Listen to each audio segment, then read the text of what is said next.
بات آپ میں ہے کچھ حسن کے لحاظ سے، اور کچھ اور بھی چیزوں کی طرف اشارہ کیا تھا۔ زندگی آپ کی اسی طرح اولیاء اللہ کے ساتھ دین کی خدمت کے لیے، پھر آپ تشریف لے آئیں 78 میں تھا غالباً، یا اس طرح اس کے لگ بھگ نا، آپ تشریف لے آئے پاکستان، یہی نوشہرہ میں، پھر سباق میں جدھر آپ مزار پہ گئے جی تھے جی وہاں تشریف لے آئے۔ اس کے بعد پھر نوشہرہ گئے۔ نوشہرہ کے بعد باڑے سے ہمارے کچھ ساتھی تھے، حاجی سلطان محمد صاحب اور ان کے بھائی اور بھتیجے، اور وہ سرکار کو، چونکہ سرکار کا چھوٹا بھائی مولانا غلام رحمان رحمہ اللہ، آپ وہاں پر ہوتے تھے باڑہ میں، خیبر ایجنسی میں، تو وہ آپ تو نہیں آئے تھے خیبر ایجنسی؟ جی، میں گیا تھا، گئے تھے؟ گیا تھا ادھر بھی گیا، کھجوری شریف۔ ہاں جی، وہاں پر وہ مولانا غلام رحمان کاکا ہم کو کہتے تھے، مولوی کاکا ان کو کہتے تھے، چاچا مولوی صاحب۔ تو آپ جو ہے ان کے ساتھ امام تھے، اس کے حاجی سلطان احمد صاحب کے پاس امام ہوا کرتے تھے۔ ان کو پھر پتہ چلا سرکار مبارک صاحب کے بارے میں، پھر وہ یہاں سے ان کو لے کے گئے کہ آپ ادھر تشریف لیں، وہاں رہیں، ادھر استانہ بنا، آپ نے تو دیکھا ہے، پھر جن کی خدمت ہوئی مدرسہ بنا، سرکار مبارک رحمۃ اللہ علیہ کے حلقہ ارادت میں لوگ آتے رہیں، فیضیاب ہوتے رہیں، اور بڑا کام ہوا وہاں پر، بڑا کام ہوا سلسلے کے حوالے سے، دین کے حوالے سے، بڑے علماء ان مدارس میں سے نکلے، اس میں بڑے بڑے نام ہیں۔ پھر سرکار مبارک یہاں تشریف لے آئے 2005-6 میں یہاں تشریف لے، وہاں پر وہ مسئلہ بنا، وہ ایک تحریک بنی، اور آپ کو پتہ ہوگا مسائل کا، جی جی حضور، جی جی تو وہ ایک جھگڑا بنا، بہرحال بیچ میں حکومت آئی، جرگہ ہوا، سرکار کو فرمایا کہ آپ، عرض کیا کہ آپ جائیں، یہاں سے چلے جائیں تاکہ جھگڑا ختم ہو جائے، سرکار یہاں تشریف لے۔ ویسے یہ جگہ پہلے سے بنی تھی، یہ 2000 میں شروع کی تھی، یہاں تشریف لے آئیں، پھر یہاں پر الحمدللہ دین کا خدمت ہوا، اور 2010 میں آپ وفات پا گئے۔ اور کوئی اور بات آپ نے پوچھنی ہو پوچھ لیں، ویسے ذہن میں تو آپ کی زندگی تو معمولات آپ کے میں بتاؤں گا تھوڑے تھوڑے، لیکن اگر آپ کے ذہن میں کوئی بات آ رہی ہو آپ پوچھ لیں۔ سرکار، آپ یہ گوش گزار کیجئے گا کہ آپ شریعت کے بہت پابند تھے۔ میں ایک بار اتفاق ہوا تو میں کھجوری شریف گیا، تو میں نے آپ کی ظاہری زندگی میں آپ سے مصافحہ نہیں کیا، تو یہ میری اصلاح کیجئے گا کہ میں اپنے آپ کو میں نے اس قابل نہیں سمجھا کہ میں آپ کا مصافحہ کروں، مگر میں آپ کو دور سے دیکھتا ضرور رہا ہوں، تو میں نے آپ کا مصافحہ نہیں کیا۔ تو ذرا اصلاح کیجئے گا، آیا یہ غلط تو نہیں ہے؟ میں نے ادباً کہ میں اس قابل نہیں ہوں کہ میں مبارک صاحب رحمۃ اللہ تعالیٰ علیہ سے ہاتھ ملاؤں، تو یہ ایک اصلاح پہلے کیجئے گا، پھر اس سے آگے چلیں گے۔ آپ نے دو باتیں پوچھی نا، ایک تو شریعت کے پابندی کے حوالے سے بات پوچھی، اور ایک سرکار سے ہاتھ نہ ملانے کی۔ ہاتھ ملانا مصافحہ تو ایک سنت طریقہ ہے، کرنا چاہیے بزرگوں کے، ہاتھ اگر ہاتھ میں آ جائے تو اچھی بات ہے، لیکن کبھی کبھار یہ ہے کہ جس طرح آپ نے اس لحاظ سے، چونکہ اس وقت آپ یقیناً چھوٹے ہوں گے کہ، جی ایسے ہی کافی عرصہ ہو گیا ہے۔ تو کچھ ڈر ہوتا ہے، کچھ یہ ہے کہ ادباً اگر نہیں کیا تو مجھے امید ہے آپ کا مواخذہ نہیں ہوگا، لیکن الحمدللہ یہ اللہ کا کرم ہے، آپ کو ان کا دیدار نصیب ہوا، ان کے محفل میں بیٹھے، سو ادھر بھی تو آپ آتے رہیں، جی بالکل، جی بالکل بالکل۔ تو لیکن وہاں پر بھی اس وقت سرکار جوانی میں تھے، جی اور جی بڑا جو ہے نا ماشاءاللہ ایک روب تھا، ایک حسن بالکل تھا، ایسے ہی ایک ہے۔ دبدبہ تھا۔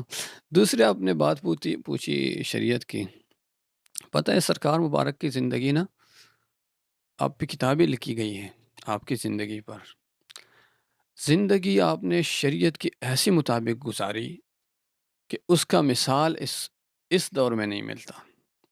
یعنی میں تھوڑا سا خلاصہ بتاتا ہوں، اگر آپ جی جی جی جی جی جی جی چینل کو ٹائم اگر جی ہو تو جی جی جی تھوڑا سا اس کا میں جی شارٹ کٹ جی جی بتاؤں۔ سرکار مبارک اٹھتے تھے صبح سب سے پہلے تہجد کے لیے، وضو کرتے، سرکار تہجد کے ٹائم اٹھتے تھے، یعنی اذان سے بہت ٹائم پہلے، گھنٹہ ڈیڑھ پہلے خواب سے اٹھتے تھے، تو تہجد کے بعد بیٹھ کے جو اپنے سلسلے کے اذکار ہیں، مراقبات ہیں، نفیس بات ہیں، آپ کو تو الحمدللہ ان چیزوں کے بارے میں پتہ ہے، وہ کرتے تھے۔ اور پھر اس کے بعد اذان کے بعد فوراً سنت کے بعد جو 2 رکعت سنت ہیں نا، اس کے بعد جو سنت طریقے سے لیٹنا ہوتا ہے تھوڑی دیر کے لیے آرام، وہ کرنا، ایسے سوئے بغیر نہ، ایسے ٹیک لگانا اس طرح۔ اس کے بعد آپ 41 دفعہ الحمد شریف پڑھتے تھے، اس کے بعد 100 دفعہ سبحان اللہ و بحمدہ سبحان اللہ العظیم پڑھتے تھے۔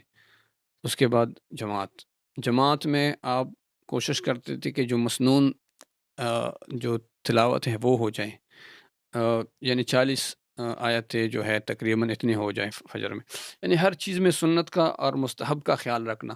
فرائض و واجبات تو وہ تو اور چیز ہے نا، یعنی کبھی مستحبات سے بلکہ ترک اولا سے بچتے تھے، یعنی ایک چیز افضل ہے، ایک چیز جائز ہے، وہ افضل کی طرف جایا کرتے تھے۔ فرماتے ہم نقشبندی ہیں، ہم افضل پہ عمل کریں گے۔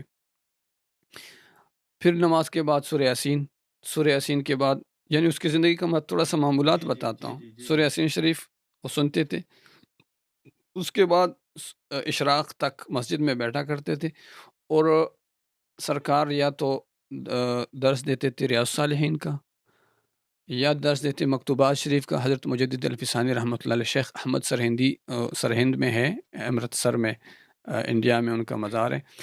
اللہ آپ کو نصیب فرمائے کہ آمین آمین۔ کہ آپ وہاں پر بھی جو ہے نا یہ اپنا جو ہے چینل کے لیے وہ ریکارڈ کروا سکیں۔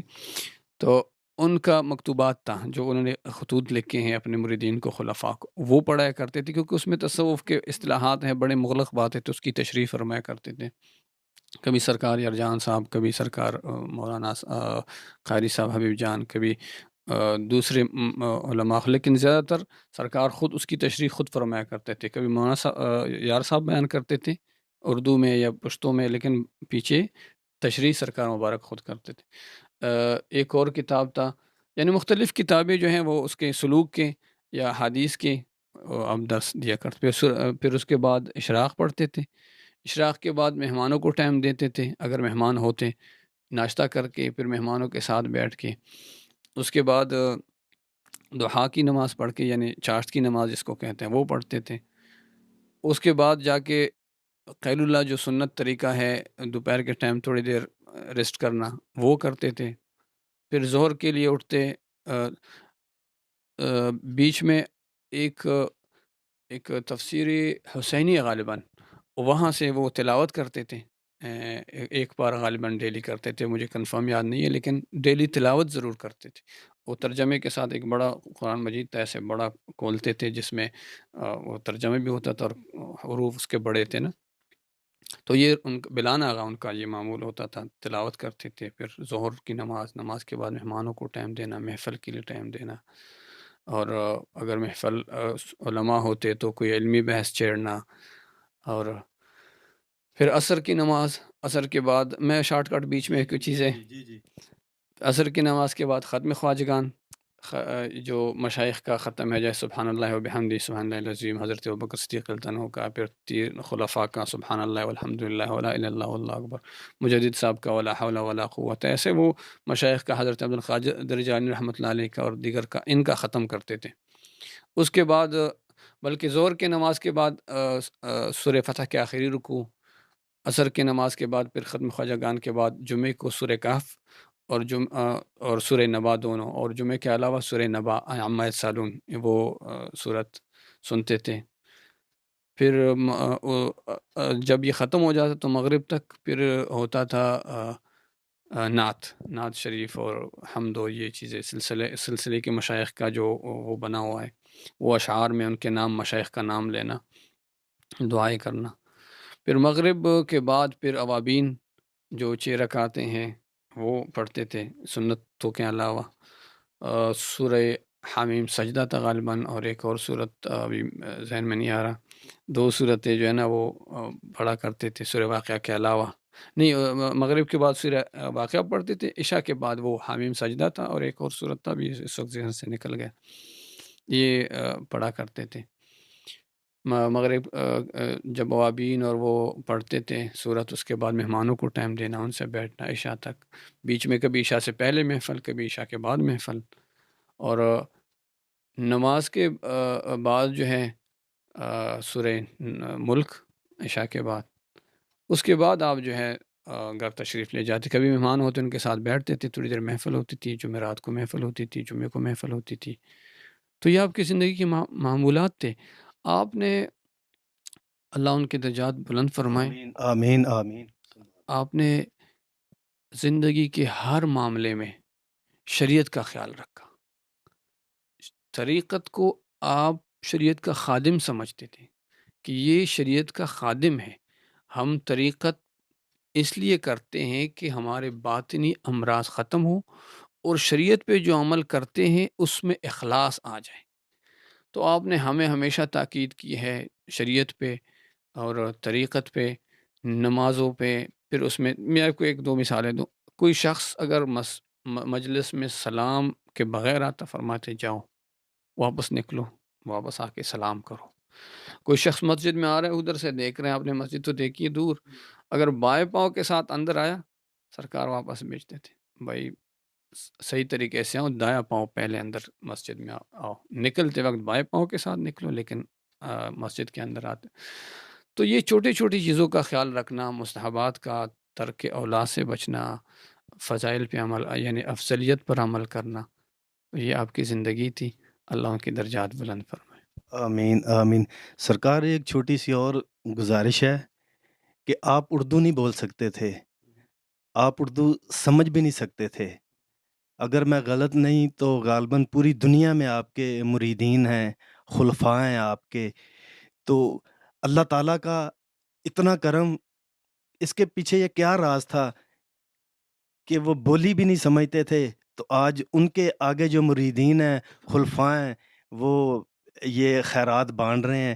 کو تھوڑی سی اس کے بارے میں تھوڑی ہماری اصلاح کیجیے گا. واحد بھائی، پہلی بات تو ہے کہ ابتداً تو سرکار کو واقعی اردو کی سمجھ بالکل نہیں تھی. بعد میں تھوڑی بہت جو ہے نا سرکار کو اردو سمجھ آنے لگی تھی آخر وقت میں، اور اکا دکا کبھی الفاظ بھی بولا کرتے تھے، لیکن ظاہر ہے وہ جو کمیونیکیشن کے لیے ضروری ہوتی اس طرح نہیں تھی. بات یہ ہے کہ جب آپ حق کے داعی ہونا اور آپ کے پاس ایک فیض ہو اور آپ حق کی طرف لوگوں کو بلاتے ہیں، تو پھر زبان معنی نہیں رکھتا. لوگوں کو آپ کے پیغام کا سمجھ آ ہی جاتا ہے. کچھ تو باطینی لحاظ سے جب توجہات ہوتے ہیں، فیضات جاتے ہیں، تو لوگ خود جو اٹریکٹ ہو جاتے ہیں. دوسری بات ہے کہ دیکھیے ہمارے لیے تو نمونہ ہمارے پیارے پیغمبر صلی اللہ علیہ وسلم ہے. آپ عرب تھے، تو کتنے مسلمان ہیں، کتنے زبانوں میں ہیں. صرف یہ نہیں ہے کہ